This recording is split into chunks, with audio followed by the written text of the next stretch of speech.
யாருக்கும் வணக்கம்யா. ஸோ இந்த வீடியோ எதற்கானது உங்கள் எல்லாருக்கும் தெரிஞ்சிருக்கும். ஸோ ஐபிஎஸ் கிளர்க் எக்ஸாமோட லாஸ்ட் ஸ்லாட்டு எப்படி இருந்துச்சு, ஸோ என்னென்ன மாதிரி கொஸ்டின்ஸ்லாம் கேட்டிருந்தாங்க, எப்படி அட்டன் பண்ணியிருக்கீங்க அப்படின்ற மாதிரியான ஒரு சின்ன ஒரு அனாலிசிஸ் வீடியோ தான். ஸோ எப்படி கொஸ்டின்ஸ் வந்துச்சு, எவ்வளோ அட்டன் போடலாம் அப்படின்ற மாதிரி ஒரு ரிவ்யூக்கான ஒரு வீடியோ தான் இந்த வீடியோ. ஸோ வீடியோ ஃபுல்லாக பாருங்கள். ஸோ வீடியோக்குள்ளே போகிறதுக்கு முன்னாடி உங்களுக்கு ராயல் பாஸும் வீடியோ கோர்ஸ் தேவைப்படுதுன்னா பர்ச்சேஸ் பண்ண லிங்க் டிஸ்கிரிப்ஷன் இருக்குது. பர்ச்சேஸ் பண்ணி யூஸ் பண்ணிக்கோங்க. சரியா, NNNக்கு ஆஃபர் போயிட்டுருக்கேன். ஸோ NNNக்கு உங்களுக்கு எல்லா கண்டென்ட்டும் வந்துடும், எல்லாத்தையுமே நீங்கள் யூஸ் பண்ணிக்கலாம். ஸோ வீடியோ கோர்ஸ் வந்து பிடிஎஃப் கோர்ஸ் வந்து மார்க் டெஸ்ட் எல்லாமே வந்துடும், எல்லாத்தையுமே நீங்கள் அக்சஸ் பண்ணிக்கலாம். ஓகேவா? ஓகேம்மா. ஸோ இன்றைக்கி டேவோட ஸ்லாட் 4 எப்படி இருந்துச்சு, ஸோ 3:30 மணி ஸ்லாட் என்ன மாதிரி பண்ணியிருந்தாங்க, 4 மணி ஸ்லாட்டு அப்படின்ற மாதிரியான ஒரு வீடியோ தான். ஸோ நீங்கள் நார்மலாக வழக்கம் போல் இன்றைக்கி ரீசனிங் தான். ரீசனிங், இங்கிலீஷ், ஆப்டி, ஸோ எல்லாத்துலேயும் சொல்கிற மாதிரி தான். ஸோ இந்த தடவை ரீசனிங்கில் வந்து உங்களுக்கு வந்து நல்ல அட்டெம்ப்டே கொடுக்கலாம். ஸோ வட்டம் இன்றைக்கி எல்லா ஸ்லாட்லேயுமே நம்மளை காப்பாற்றுறது ரீசனிங்காக தான் இருக்கும். போன ஸ்லாட் வந்து கொஞ்சம் டஃப்பாக இருந்துச்சு. ஸோ அட்டன் பண்ணுறதே கொஞ்சம் கஷ்டம், ஆப்டிடியூடாக ரஃபாக இருந்துச்சு. போன ஸ்லாட் வந்து இன்னும் கொஞ்சம் டிஃபிகல்ட்டாக இருந்திருக்கு. ஸோ இந்த கடைசி ஸ்லாட் வந்து கொஞ்சம் ஈஸியாகவே இருந்திருக்கு. சரியா, ரீசனிங் வந்து கொஞ்சம் ஈஸியாக தான் இருந்திருக்கு. ஸோ உங்களோட எப்படி அட்டன் பண்ணீங்க அப்படின்றத வந்து கீழே சொல்லுங்கள். ஸோ ஒரு அபவ் 30+ அட்டன் பண்ணலாம் அப்படின்ற மாதிரி தான் எல்லோரும் சொன்னாங்க.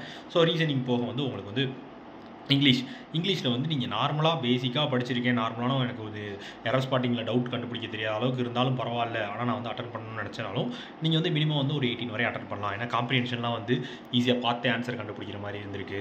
ஸோ உங்களுக்கு வந்து அந்த சென்டென்ஸ் கொடுத்து சென்டென்ஸ் ரீஅரேஞ்ச்மெண்ட் கேட்டிருந்திருக்காங்க. ஸோ மிஸ்பெல்ட் வேர்டு கேட்டிருந்திருக்காங்க, கிளாஸ் டெஸ்ட் கேட்டிருக்காங்க, நியூரான்ஸ் பற்றி கிளாஸ் டெஸ்ட் கேட்டிருந்திருக்காங்க. ஸோ இந்த மாதிரி தான் இங்கிலீஷ் இருந்திருக்கு. இது போய் எரர் ஸ்பாட்டிங் இருந்திருக்கு.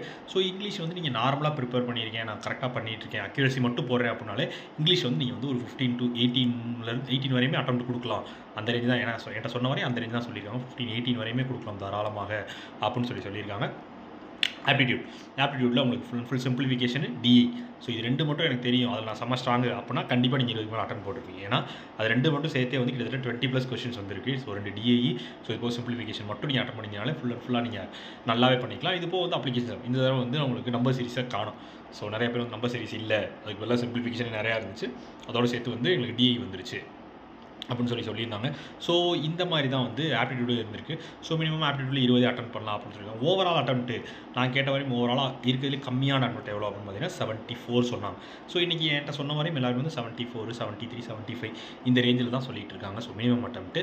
ஸோ எல்லோரும் அந்த ரேஞ்சில் தான் அட்டன் பண்ணியிருப்பீங்க அப்படின்னு ஒரு சின்ன ஒரு அனுமானத்தில் சொல்கிறேன். ஸோ உங்களோட அட்டெம்ப்ட் என்ன, நீங்கள் எப்படி அட்டன் பண்ணீங்க, உங்களுக்கு எப்படி இருந்துச்சு, எந்த இடத்துல மாட்டினீங்க, ஸோ உங்களோட கொஷின்ஸ் எப்படி இருந்துச்சு, அதை எப்படி பண்ணீங்க, ஸோ அதை பற்றின ரிவ்யூஸ்லாம் நீங்களும் கீழே கமெண்ட்டில் சொல்லலாம். ஸோ கமெண்ட்டில் சொல்லுங்கள், கமெண்ட் ஓப்பனில் தான் இருக்கும். ஸோ இது போக வந்து உங்களுக்கு வேறு ஏதாவது இருக்குது, அதில் கொஷின்ஸ் இருந்துச்சு, அதை வந்து டிஸ்கஸ் பண்ணாலும் நீங்கள் கமெண்ட்டில் கேட்டு தெரிஞ்சுக்கோங்க. கண்டிப்பாக உங்களோட ரிவ்யூவை நீங்கள் கொடுக்கலாம்.